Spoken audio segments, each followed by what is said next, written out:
नमस्कार, आकाशवाणी से प्रस्तुत है समाचार संध्या।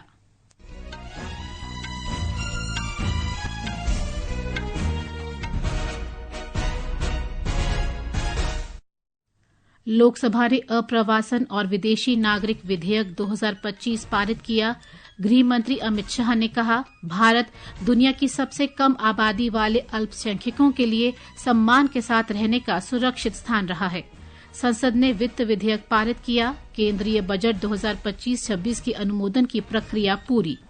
सरकार सहकारी आधारित सहकार टैक्सी सेवा शुरू करेगी। रक्षा मंत्रालय ने नाग मिसाइल प्रणाली और हल्के वाहनों की खरीद के लिए 2,500 करोड़ रुपए के अनुबंध पर हस्ताक्षर किए। पाकिस्तान के बलूचिस्तान में संदिग्ध विद्रोहियों ने ग्वादर जिले में पंजाब प्रांत के 6 लोगों की हत्या की। खेलो इंडिया पैरा गेम्स 2025 का नई दिल्ली में रंगारंग समापन हुआ और आईपीएल क्रिकेट में लखनऊ सुपर जायंट्स ने सनराइजर्स हैदराबाद के साथ मैच में टॉस जीतकर गेंदबाजी करने का फैसला किया।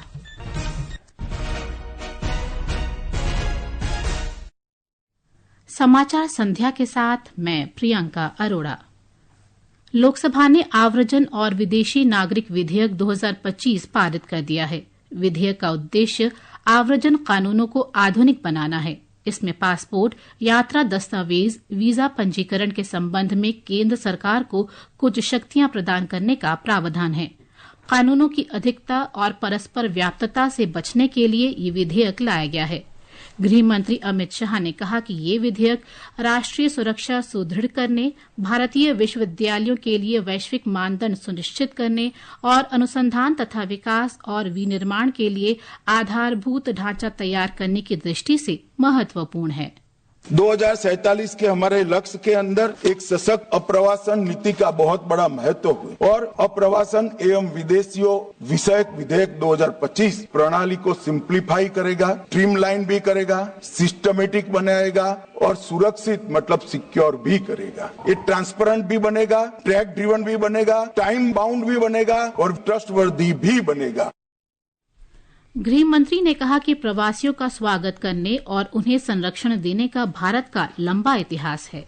भारत का शरणार्थियों के प्रति एक इतिहास रहा है। पर्सिया से आक्रांताओं ने भगा दिया, पारसी दुनिया में कहीं नहीं गए, भारत में आए और आज सुरक्षित रहे। दुनिया की सबसे माइक्रो माइनॉरिटी अगर कोई विश्व में सम्मान के साथ रहती है कोई देश में तो मेरे भारत में रहती है।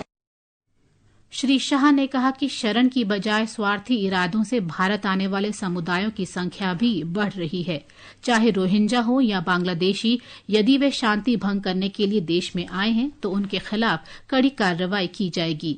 गृह मंत्री ने कहा कि विधेयक से सरकार को ऐसे व्यक्तियों पर कड़ी नजर रखने में मदद मिलेगी जो सुरक्षा के लिए खतरा हैं। संसद ने केंद्रीय बजट 2025-26 का अनुमोदन कर दिया है। राज्यसभा ने आज वित्त विधेयक 2025 और विनियोग विधेयक संख्या 3/2025 चर्चा के बाद लोकसभा को लौटा दिया। इसके साथ ही 2025-26 के लिए बजटीय प्रक्रिया पूरी हो गई है। लोकसभा ने इसे मंगलवार को मंजूरी दी थी। वित्त विधेयक का उद्देश्य वित्त वर्ष 2025-26 के लिए केंद्र सरकार के वित्तीय प्रस्तावों को मंजूरी प्रदान करना है। वित्त मंत्री निर्मला सीतारामन ने कहा कि वित्त विधेयक 2025 का उद्देश्य कर निश्चितता लाना, व्यापार में सुगमता को बढ़ावा देना और भारतीय करदाताओं का सम्मान करना है। उन्होंने कहा कि नए आयकर स्लैब सरलीकरण लाए हैं। विधेयक में औद्योगिक वस्तुओं के लिए कुछ सीमा शुल्क दरों को हटाने का प्रस्ताव है। उन्होंने कहा कि कई भारतीय निर्यात अधिक प्रतिस्पर्धी बनेंगे। गृह और सहकारिता मंत्री अमित शाह ने घोषणा की है कि सरकार सहकारी टैक्सी सेवा शुरू करेगी। सहकारिता के माध्यम से संचालित ये सेवा उबर और ओला के मॉडल पर काम करेगी। लोकसभा में श्री शाह ने कहा कि ये कदम सहकार से समृद्धि के अनुरूप उठाया गया है। 3.5 साल में सहकारिता मंत्रालय ने दिन रात एक करे और कुछ ही महीनों में ओला उबर जैसी एक बहुत बड़ी कोऑपरेटिव सहकार टैक्सी आने वाली है, जो 2 व्हीलर की टैक्सी का भी रजिस्ट्रेशन करेगी, जो रिक्शा का भी रजिस्ट्रेशन करेगी और 4 व्हीलर का भी करेगी और उसका मुनाफा वो ड्राइवर के पास जाएगा। ये समाचार आकाशवाणी से प्रसारित किए जा रहे हैं। ताजा समाचार जानने के लिए आप हमारे social media handle x@AIR News Hindi को फॉलो कर सकते हैं। CP Grams, centralized public grievance redressal and monitoring system. ये है हर भारतीय नागरिक की शिकायत पर त्वरित कार्यवाही की गारंटी का पोर्टल। CP Grams एक ऐसी विश्वसनीय प्रणाली जो प्रत्येक नागरिक को सशक्त बनाती है और सुशासन के हर स्तर पर अधिकारियों की जवाबदेही सुनिश्चित करती है। CP Grams, संवेदनशील, असरदार, जवाबदेह। आज ही लॉग इन करें CP Grams। ये आकाशवाणी है।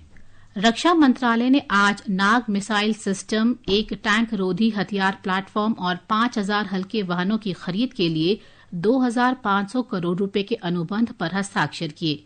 नामिस और हल्के वाहनों की खरीद से स्वदेशीकरण और राष्ट्रीय रक्षा उपकरण विनिर्माण क्षमताओं में वृद्धि होगी। इन परियोजनाओं में रक्षा उपकरणों के विनिर्माण के माध्यम से सूक्ष्म, लघु और मध्यम उद्यम क्षेत्र को प्रोत्साहित करते हुए प्रत्यक्ष और परोक्ष रूप से रोजगार सृजन की अपार संभावनाएं हैं। गृह मंत्री अमित शाह ने कहा है कि हुर्रियत से जुड़े 2 और गुटों ने अलगाववाद का रास्ता छोड़ दिया है। उन्होंने कहा कि जम्मू कश्मीर के अलगाववादी गुटों तहरीक इस्तिकलाल और तहरीक इस्तिकामत ने प्रधानमंत्री नरेंद्र मोदी के नए भारत में भरोसा जताया है। गृह मंत्री ने सोशल मीडिया पोस्ट में कहा कि अलगाववाद अंतिम सांसें ले रहा है और एकता की जीत पूरे कश्मीर में गूंज रही है। कृषि मंत्री शिवराज सिंह चौहान ने कहा है कि केंद्र सरकार किसान हितैषी है और किसानों के कल्याण के प्रति पूर्ण समर्पण के साथ लगातार कार्य कर रही है। उन्होंने कहा कि इस दिशा में किसानों से न्यूनतम समर्थन मूल्य MSP पर जिंसों की खरीद की जा रही है। श्री चौहान ने कहा कि राज्य सरकारों को ये सुनिश्चित करना चाहिए कि किसानों के उत्पादों की खरीद MSP से कम दाम पर न की जाए। केंद्र सरकार ने फैसला किया है तुअर, मसूर, उड़द किसान जितना भी इसका उत्पादन करेगा उसको मिनिमम सपोर्ट प्राइस पर खरीदा जाएगा। बस किसान को रजिस्ट्रेशन करवाना होगा। मेरी किसान भाइयों से भी अपील है और सभी राज्य सरकारों से मैं अपील करता हूं कि तुअर, मसूर और उड़द के ठीक दाम किसानों को मिल सके, इसके लिए वो प्रभावी और पारदर्शी इन फसलों की खरीद की व्यवस्था करें। कोयला और खान मंत्री जी किशन रेड्डी ने आज नई दिल्ली में वाणिज्यिक कोयला खदान नीलामी के 12वें चरण का शुभारंभ किया। श्री रेड्डी ने कहा कि कोयला क्षेत्र ने चालू वित्त वर्ष में 1 अरब टन से अधिक कोयला उत्पादन करते हुए ऐतिहासिक उपलब्धि हासिल की है। भारत दुनिया का 5th लार्जेस्ट कोल रिजर्व है। चाइना को छोड़ दिए तो Bharat as a number 1 coal producer है। चाइना को माइनस किए तो नंबर 1 कोल कंज्यूमर भी है और दुनिया के 2nd लार्जेस्ट कोल माइन आज भारत में छत्तीसगढ़ में ग्रेवरा में है। ऐसे आज भारत का जो पावर जनरेशन में कोल सेक्टर का 74% थर्मल के आधार पर पावर जनरेशन करते हैं। दिल्ली विधानसभा ने आज बजट 2025-26 ध्वनि मत से पारित कर दिया। दिल्ली की मुख्यमंत्री रेखा गुप्ता ने मंगलवार को 1 लाख करोड़ रुपए का बजट पेश किया था। विधानसभा उपाध्यक्ष मोहन सिंह बिष्ट ने बजट को ऐतिहासिक बताया। केंद्रीय मंत्री और लोक जनशक्ति पार्टी रामविलास के प्रमुख चिराग पासवान ने कहा है कि राष्ट्रीय जनतांत्रिक गठबंधन NDA एकजुट है और मजबूती से आगे बढ़ रहा है। संसद के बाहर श्री पासवान ने कहा कि बिहार के NDA नेताओं ने कल नई दिल्ली में बैठक की और राज्य में विधानसभा चुनाव की रणनीति पर विचार विमर्श किया।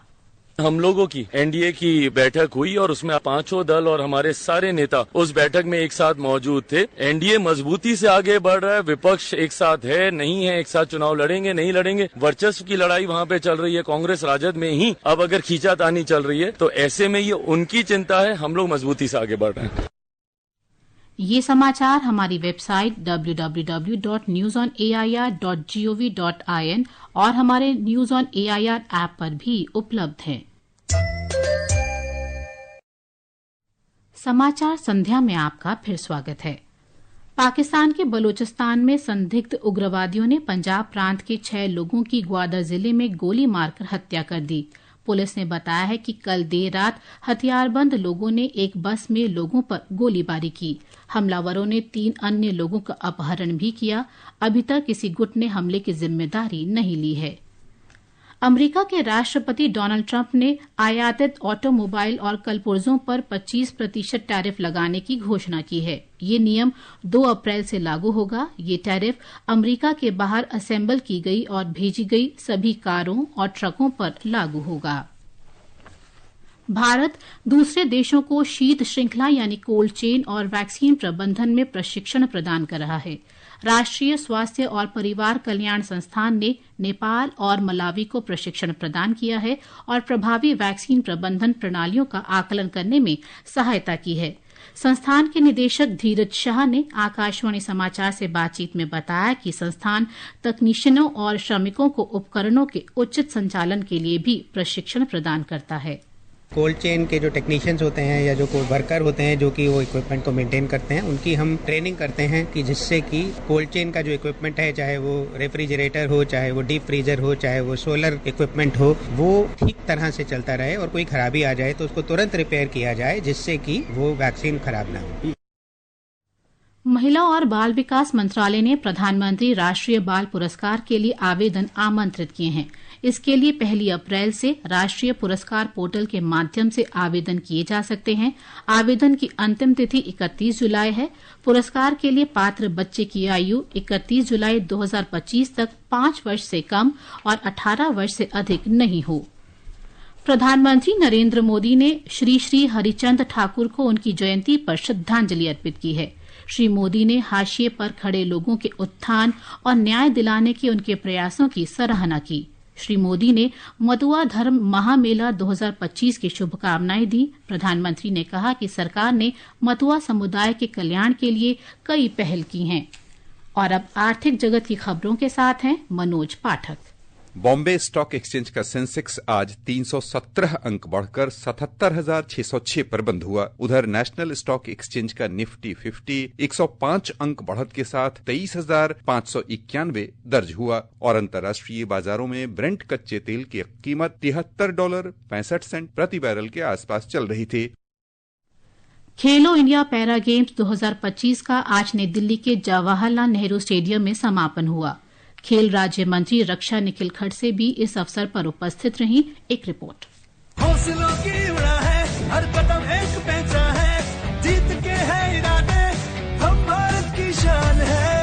खेलो इंडिया पैरा गेम्स के दूसरे संस्करण में 18 राष्ट्रीय रिकॉर्ड बने, जिसमें 14 एथलेटिक्स और 4 पावर लिफ्टिंग में बने। इस आयोजन में 550 से अधिक पैरा खिलाड़ियों ने पदक जीते। पदक तालिका में हरियाणा 34 स्वर्ण, 39 रजत और 31 कांस्य पदक के साथ शीर्ष पर रहा, जबकि तमिलनाडु 28 स्वर्ण, 19 रजत और 27 कांस्य पदक के साथ दूसरे स्थान पर रहा। उत्तर प्रदेश ने 23 स्वर्ण, 21 रजत और 20 कांस्य पदक के साथ तीसरा स्थान हासिल किया। 8 दिवसीय इस आयोजन में 1300 से अधिक ज्यादा पैरा एथलीटों ने हिस्सा लिया। अभिषेक कपिल, आकाशवाणी समाचार, दिल्ली।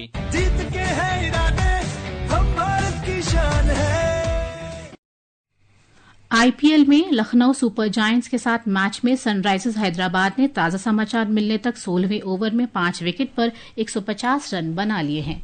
और अंत में मुख्य समाचार एक बार फिर। लोकसभा ने अप्रवासन और विदेशी नागरिक विधेयक 2025 पारित किया। गृह मंत्री अमित शाह ने कहा, भारत दुनिया की सबसे कम आबादी वाले अल्पसंख्यकों के लिए भी सम्मान के साथ रहने का सुरक्षित स्थान है।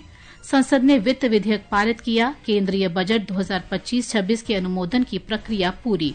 सरकार सहकारी आधारित सहकार टैक्सी सेवा शुरू करेगी।